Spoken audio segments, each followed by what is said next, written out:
Hi, I'm Miss Hearn. Let's get started. Sketch the region bounded by the graphs of f of x equals cosine of x, g of x equals 2 minus cosine of x on the interval from 0 to 2 pi. Find the area of the region. At your desk, see if you can just sketch the cosine part real quick. Label the important points, the end points, the midpoint, and the quarter point.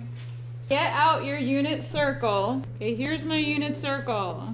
And I'm asking you to look at 0, pi over 2, pi, 3 pi over 2, and back to 2 pi. How do you get the cosine value off the unit circle? X coordinate, right? So at 0, the cosine is 1. At pi over 2, the cosine is 0.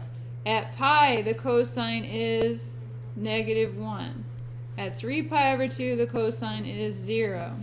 At 2 pi, the cosine is 1. All right, now, how can we use this to figure out 2 minus cosine of x?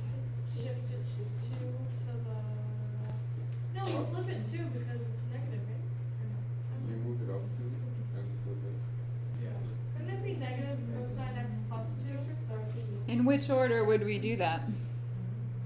Flip it first. Flip it first, yeah. What would this 2 minus cosine of x look like? It's going to be flipped over, so imagine it like this, but shifted up 2 units. So instead of being at -1, it's going to be at 1. Instead of being at 0, it's going to be at 2. This is going to be like kind of like the axis here. Instead of being at 1, it's going to be at 3.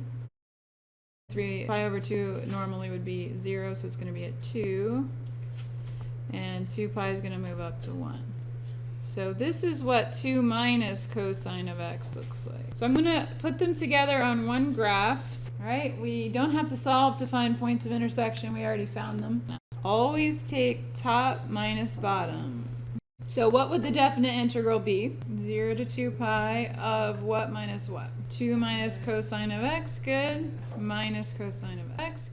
That's the integral from 0 to 2 pi of 2 minus 2 cosine x dx. How do we integrate the 2?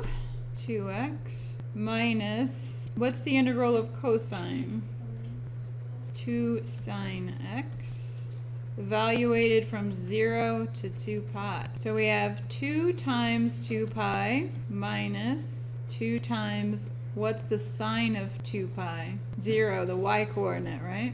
And then we're going to subtract from that 2 times 0 minus 2 times, what's the sine of 0? 0. So that's just going to be 4 pi. So 4 pi is the area between those two curves. Always take top minus bottom. Yeah. Did you say that you have to negate the integral for a negative function?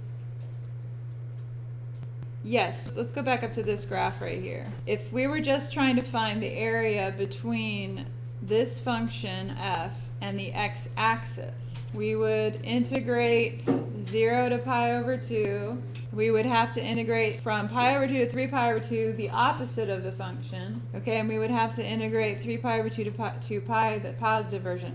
Why do we not have to worry about this here? Because when we subtract the function f, the bottom function from the top, it's built in. On the intervals where f is positive, what ends up happening is you subtract out the area that you don't want, right? And what happens on the intervals where f is negative is you're taking minus a minus. So you add in that area that you do want. So as long as you do top minus bottom, you don't have to worry about that. Going back to this scenario here with just the cosine of x and finding the area between the function and the x-axis, we kind of are doing top minus bottom because we're doing here the top function is the cosine minus the bottom function is y equals 0, the x-axis. And on this interval, we're doing 0 minus cosine because the x-axis is above the function. So it's consistent. What you do have to pay attention to when you're taking the area between two curves is if they intersect. They've switched places. So if you have two parts, then you have to pay attention to the fact that this time the function f was on top, and then over here the function f was on the bottom. But otherwise, everything's built into that subtraction. I hope you found this video useful. If you did, please remember to like it.